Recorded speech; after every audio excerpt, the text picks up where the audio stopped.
এই সিনেমাটা যে ঈদে রিলিজ হবে এটা আমার ধারণা ছিল না। আমি যখন ক্লাস 8-এ পড়ি তখন থেকে আমি মাসুদ রানা পড়ি। এর আগেও মাসুদ রানা হয়েছে, কিন্তু না, আমাদের কাছে বইয়ের মাসুদ রানার সঙ্গে সেরকম আমরা মিল পাইনি। তবে এই মাসুদ রানাটা আনোয়ার হোসেন সাহেবের মাসুদ রানার সাথে অনেক মিল আছে। দর্শক, এবার ঈদে মুক্তি পেয়েছে বহুল প্রতীক্ষিত সিনেমা মাসুদ রানা। আমি আজ কথা বলবো সেই সিনেমারই একজন শিল্পীর সাথে। আমার সাথে আছেন জনপ্রিয় অভিনেতা মাসুম বাশার। কেমন আছেন? আছি, ভালো আছি। ঈদের সময় চলছে এবং সেই সাথে আপনার সিনেমাও চলছে, সব মিলে কেমন যাচ্ছে? ভালো লাগছে। এই সিনেমাটা যে ঈদে রিলিজ হবে এটা আমার ধারণা ছিল না। এটা 2-4 মানে 5-6 দিন আগে আমরা জানতে পেলাম যে এটা রিলিজ হচ্ছে। মাসুদ রানার যে স্টোরিটা, মানে আমরা তো মানে সবাই ছোটবেলা থেকেই মাসুদ রানার সাথে অভ্যস্ত, মানে সেই স্টোরিটার সাথে, সেটা যখন পর্দায় চলে আসলো, এই বিষয়টি আপনার কেমন লাগছে? এটা খুবই ভালো লেগেছে, খুবই এক্সাইটিং আমার জন্য। কারণ আমার আমি যখন ক্লাস 8-এ পড়ি তখন থেকে আমি মাসুদ রানা পড়ি, এবং আমরা আমাদের প্রত্যেকটা বন্ধুবান্ধব মাসুদ রানার চরম ভক্ত। তো সেটাই যখন ছবি হলো, এর আগেও মাসুদ রানা হয়েছে, কিন্তু না, আমাদের কাছে বইয়ের মাসুদ রানার সঙ্গে সেরকম আমরা মিল পাইনি। তবে এই মাসুদ রানাটা আনোয়ার হোসেন সাহেবের মাসুদ রানার সাথে অনেক মিল আছে। এবার ঈদে তো অনেকগুলো সিনেমা মুক্তি পেয়েছে, রকস্টার থেকে শুরু করে প্রায় বলা হচ্ছে প্রায় 9টি সিনেমার মতো মুক্তি পেয়েছে এবং 8টি সিনেপ্লেক্সগুলোতে চলছে। সব মিলে এতগুলো সিনেমার ভিড়ে মাসুদ রানা আসলে কেমন হতে পারে আগামী দিনগুলোতে? আশা করছি ভালোই যাবে। তার চাইতে সবচেয়ে বড় উৎসাহের ব্যাপার হচ্ছে যে দর্শক আসছে সিনেমা দেখতে, সিনেমা হলে আসছে। এখন প্রশ্ন একটাই, যে সিনেপ্লেক্স এটা সবার জন্য না। সুতরাং সিঙ্গেল হলগুলোকে বাঁচিয়ে রাখতে হবে, সিঙ্গেল হলগুলোতে সিনেমা মুক্তি দিতে হবে। আমি একটু আপনার ব্যক্তিগত প্রসঙ্গে যেতে চাই। যেহেতু ঈদের সময় আসলে সিনেমার বাইরে, মানে যেহেতু পরিবারকেও সময় দেওয়া হয়, পরিবারকে কতটুকু সময় দেওয়া হয় বা কেমন কাটে?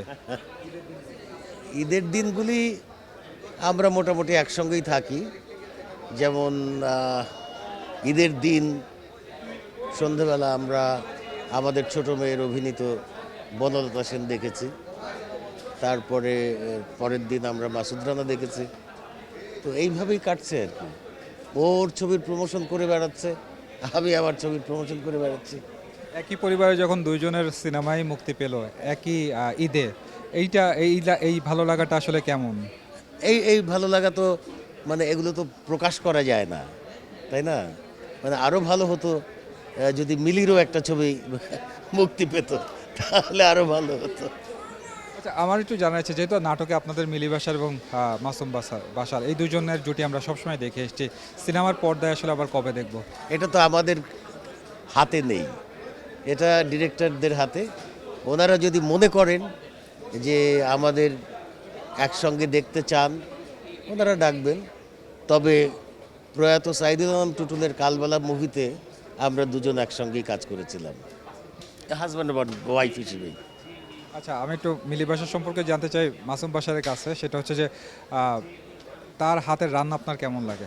অসাধারণ। আমার স্বাস্থ্যের এই দুর্গতির কারণ সে। আপনাকে বেশি খাওয়াতে চায় এরকম কিছু, মানে ভালো ভালো রান্না করে? জোর করে না, কিন্তু মজার রান্না করে বলেই আমার মানে খেয়ে ফেলি আর কি। খাবারটা অ্যাভয়েড করা যায় না। আর কোন গুণাবলী আসলে তার কাছ থেকে আপনি পেয়েছেন এবং সবার কাছে প্রশংসাও করেন? তার সব গুণাবলীরই প্রশংসার যোগ্য। ইনফ্যাক্ট এখন আমাদের যে বয়স, আমরা একে অপরকে ছাড়া সেইভাবে থাকাটা দুষ্কর। জীবন সঙ্গে আসলে এখন জেনারেশনটা, আমি যদি বলি যে ব্যাক টু ব্যাক অনেক বিচ্ছেদ বেড়েছে, ঝগড়া বিবাদ বেড়েছে, সেই জায়গা থেকে এখন আপনাদের সেই সময় আর এখনকার সময় যে পরিবর্তনটা, এই পরিবর্তনের ধারা আসলে কেন হচ্ছে আপনার কি মনে হয়? না, এটা তো হবেই, এটা তো হবেই। কারণ আমাদের সময়ের এখনকার সময় তো তুলনা করার মতো না। প্রযুক্তির উৎকর্ষতা বেড়েছে, ইন্টারনেট এসেছে যেটা আমরা কল্পনাই করি নাই। তো এ ধরনের বহু রকম পরিবর্তন এসছে। তো সেই পরিবর্তনের ভেতর দিয়ে নতুন জেনারেশনকে যেতে হয়।